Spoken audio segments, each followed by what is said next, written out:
जून का पूरा महीना सबके लिए कैसा रहने वाला है, यही हम इस सीरीज में बात कर रहे हैं। जून 2024 इम्पोर्टेंट क्यों है? क्योंकि शनि का गोचर इस महीने में हो रहा है। शनि राशि नहीं बदल रहे हैं, लेकिन हाँ, अपनी चाल जरूर बदलेंगे। डायरेक्ट से रेट्रोग्रेड हो जाएंगे इस महीने की लास्ट में 29 तारीख को। तो ये महीना वैसे भी बहुत इंपॉर्टेंट हो जाता है। अनदर थिंग इज 3 जून को इस बार देवगुरु बृहस्पति अस्त थे। 3 मई को अस्त हुए थे और अब उदय हो जाएंगे, तो इसका भी एक खास इम्पैक्ट पड़ेगा। प्लानिटरी अलाइनमेंट जो है वो भी 3 जून को दिखेगा। कई सारे प्लैनेट्स, 6 प्लैनेट्स एक ही अलाइनमेंट में आ जाएंगे, that you can see in the sky. इसके अलावा अगर आप बात करें तो कई सारे कंजंक्शंस और ट्रांजिट्स इस महीने में होने वाले हैं। सूर्य तो ट्रांजिट करते ही हैं मिड के हाफ में, लेकिन शुक्र का और बुध का ट्रांजिट भी होगा और सूर्य के साथ कंजंक्शन होगा। तो ये सभी कुछ जून का महीना जो है लेकर के आ रहा है। बहरहाल ये जो है वीडियो, ये लास्ट वीडियो है मंथली सीरीज का, यानी कि इस वीडियो में हम बात कर रहे हैं पाइसेंस के बारे में, मीन राशि वाले लोगों के लिए बारे में। जून का पूरा महीना कैसा रहेगा आप लोगों के लिए, सबसे पहले आपका चार्ट देखते हैं। लेकिन उससे भी पहले आपको याद दिला दूं, आप ये प्रिडिक्शन अगर सुनते आ रहे हैं शुरुआत से, तो आपको पता होगा कि आपको अपनी चंद्र राशि फॉलो करनी है। अब सबसे पहले बात करते हैं कि जून का महीना कैसा रहेगा आप सबके लिए। शुरुआत करते हैं आपके चार्ट के साथ। इस महीने के अंदर शनि, क्योंकि आपके यहाँ पर बैठे हैं 12th हाउस में, वहीं पर राहु जो हैं क्योंकि मीन राशि में है तो आपके लग्न में रहेंगे। मंगल जो है आपके 2nd हाउस में है। कंजंक्ट है शुक्र, सूर्य, बुध और गुरु का आपके 3rd हाउस में। वहीं पर राहु के ऑपोजिट केतु जो है वो आपके 7th हाउस में रहेंगे। अब सबसे पहले कार्यक्षेत्र के लिहाज से ये पूरा महीना क्या कुछ लेकर के आ रहा है। देवगुरु बृहस्पति 3रे भाव में शुक्र बुध सूर्य के साथ रहेंगे और 3 तारीख से अपनी उदय अवस्था में आ जाएंगे। अब इस दिन से आप देखेंगे काम करने की जो एक प्रक्रिया है वो बेहतर हो जाएगी। आपका प्रदर्शन करने का तरीका अलग हो जाएगा और इसमें एक तेजी आप लोग देखेंगे। कार्यक्षमता बढ़ती हुई नजर आएगी। आपके जो अनुभव हैं पुराने, आपके जो एक्सपीरियंसेस है, वहां से लाभ होगा आप लोगों को। और पाइसेंस के लिए महीने की शुरुआत बहुत कुछ नया लेकर के आ सकती है। इसके अलावा इस महीने के शुरुआत में आप सोच रहे होंगे कि भाई जिस काम के लिए आप पहले से टारगेट करके चल रहे हैं उसके लिए आपको आगे से आगे अपॉर्चुनिटीज मिलना शुरू हो जाएंगी। ये एक तरीके का पॉजिटिव साइड रहेगा। आपके सहकर्मियों के साथ एक अच्छा तालमेल, एक अच्छा जो कंपैटिबिलिटी है वो बढ़िया बनेगी आप लोगों की। दूसरी बात, इस महीने के अंदर अगर मैं, क्योंकि सूर्य भी 3य भाव में ही रहेंगे, तो सरकारी पक्ष से लाभ हो सकता है, बल्कि सरकारी नौकरी में भी आप लोगों के लिए परिस्थितियां बेहतर बनेंगी। सरकारी कोई काम अगर आपका रुका हुआ था समहाउ, तो वो भी आपका पूरा हो सकता है। 6ठे भाव के स्वामी सूर्य जो है 3रे भाव में रहेंगे।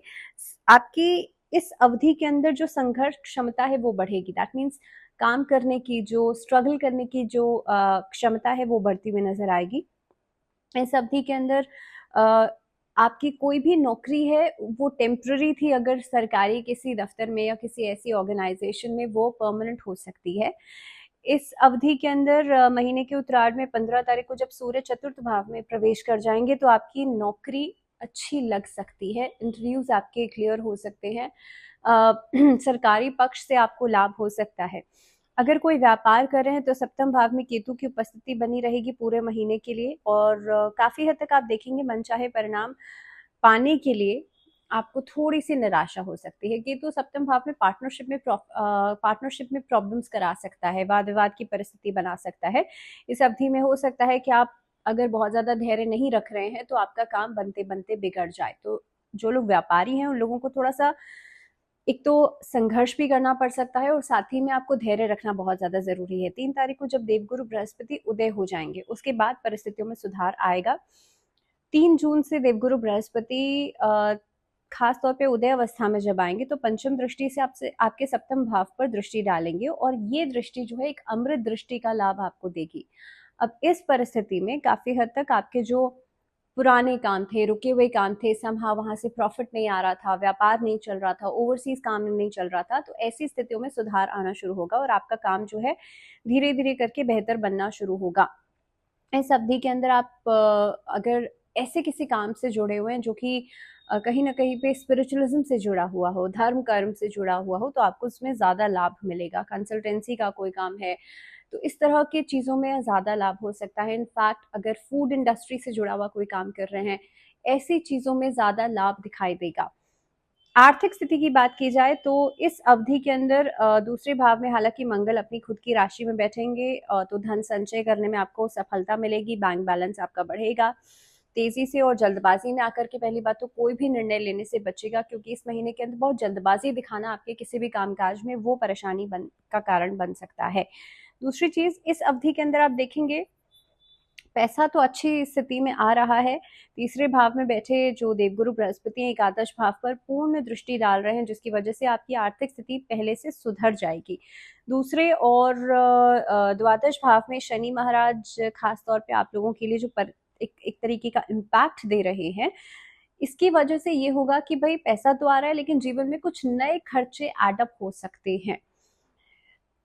करियर अगर विदेश से संबंधता बनाना चाह रहे हैं तो इस अवधि में वहां पर भी पैसा लग सकता है, लेकिन वहां से धीरे धीरे करके पैसा आना भी शुरू हो जाएगा।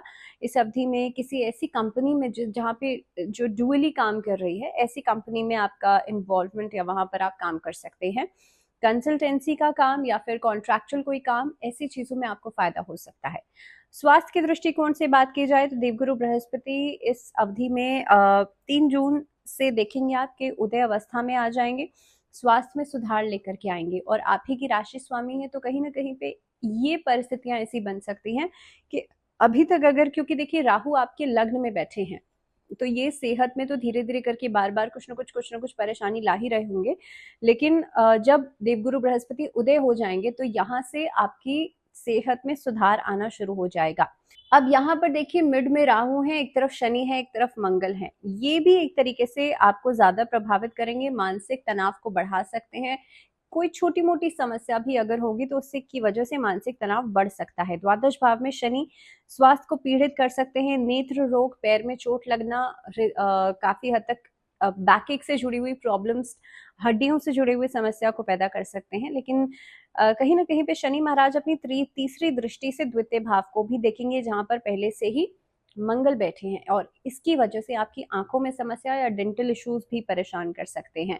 इस अवधि के अंदर हो सकता है कि समय समय पर डेंटल इश्यूज जो हैं बार बार आपको परेशान करें, लेकिन उतनी ही जल्दी वो सबसाइड भी होंगे, क्योंकि 3 जून से देवगुरु बृहस्पति उदय हो रहे हैं। इस पूरे महीने में क्या करेंगे आप हेल्थ इश्यूज के लिए? सबसे पहला काम तो मंगलवार और शनिवार 2 दिन आप सुंदरकांड का पाठ जरूर करेंगे। दूसरी चीज, इस अवधि के अंदर शमी के पौधे में एक दीपक जरूर जलाइएगा और शनि के लिए दान जरूर कीजिएगा, क्योंकि शनि जो है ये द्वादश भाव में है, लॉसेस भी कहीं ना कहीं पे करवा सकते हैं।